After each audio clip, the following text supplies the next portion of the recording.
A single gunshot in Manhattan, a healthcare CEO shot on the street, and a shooter who vanished into thin air. The assassination of UnitedHealthcare's Brian Thompson stunned corporate America.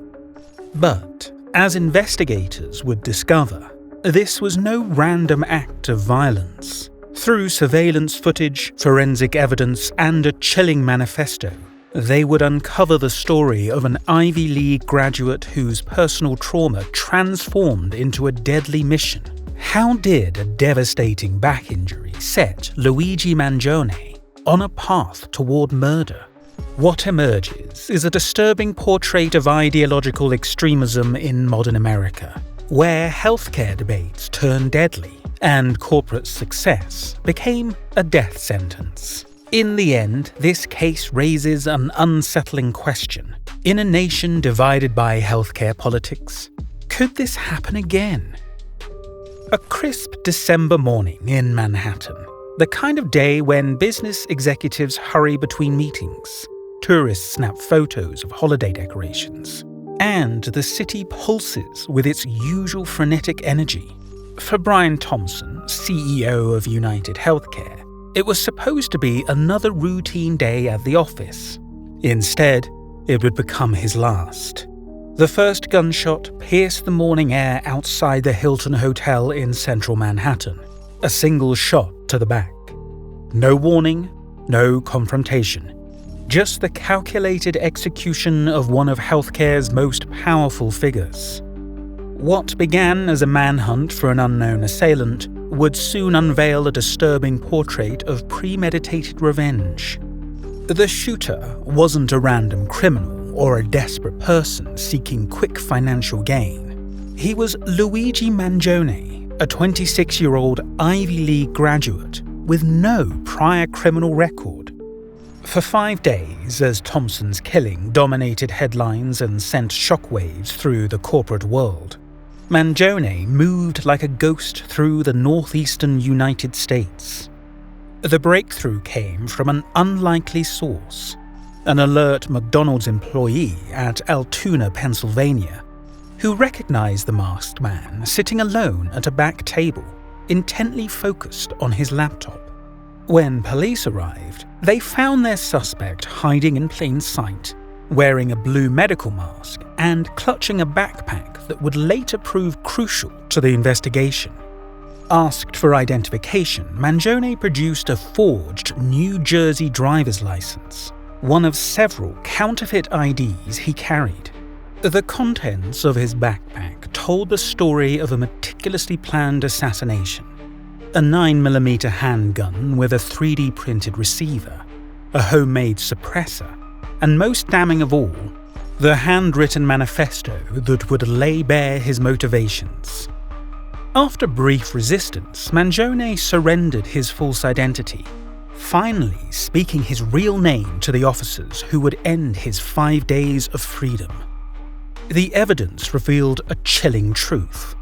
This was no random act of violence, but a calculated attack born from personal tragedy.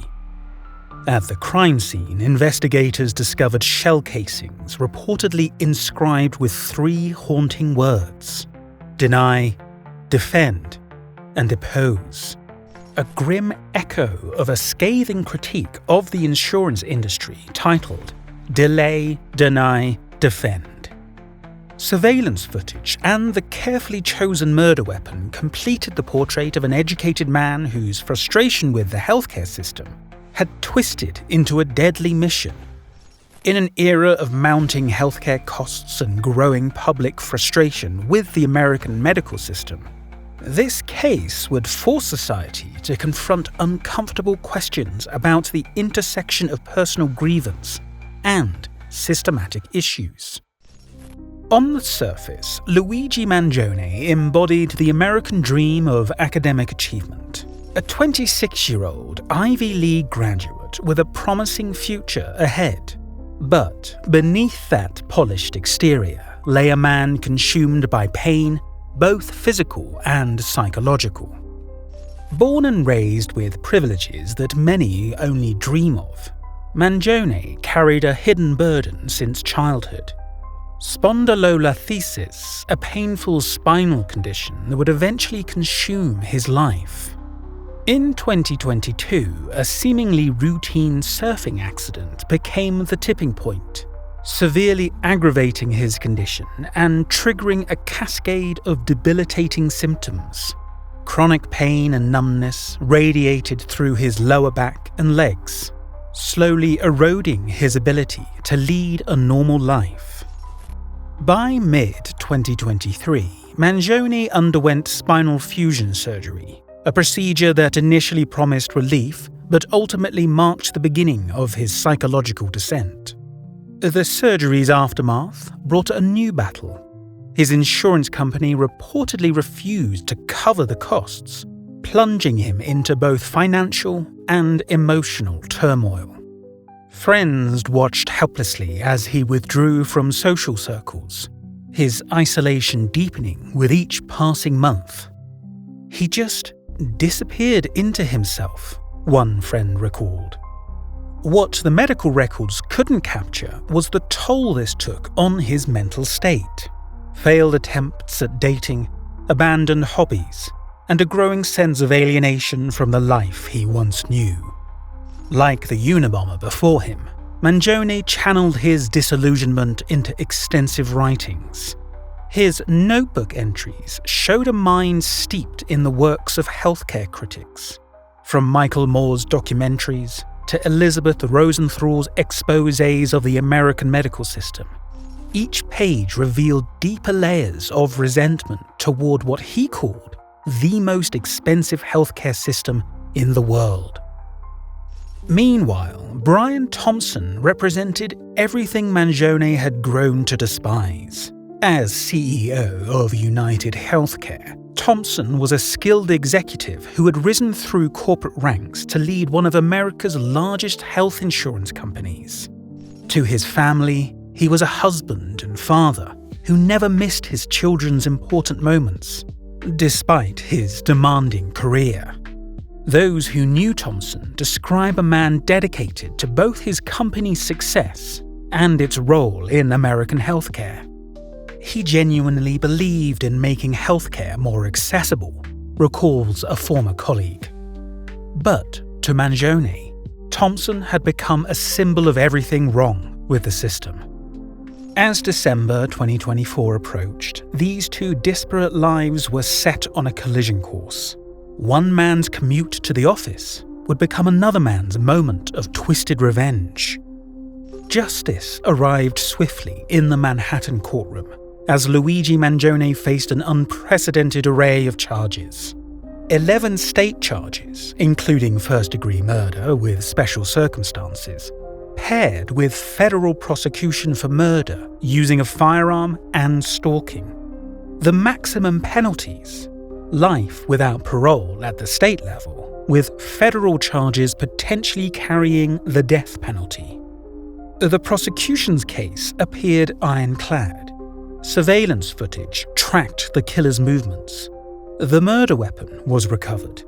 Most damning of all, Mangione's own words, carefully documented in his manifesto, revealed the calculated nature of his actions. But this case would prove unique in American jurisprudence. The parallel state and federal prosecutions raised complex legal questions that would test the boundaries of criminal defense. Leading the defense, Karen Friedman Agnifilo launched a multi-pronged challenge that shook the foundations of the prosecution's case. At the forefront was the unprecedented nature of simultaneous state and federal charges. This is a highly unusual situation, Agnifilo argued before the court. I have never seen anything like it. Her team raised compelling concerns about double jeopardy, questioning whether prosecuting Mangione in both jurisdictions could violate his constitutional rights. Drawing on Mangione's documented history of chronic pain and psychological decline, Agnifilo began crafting a narrative that challenged the prosecution's portrayal of a calculated terrorist.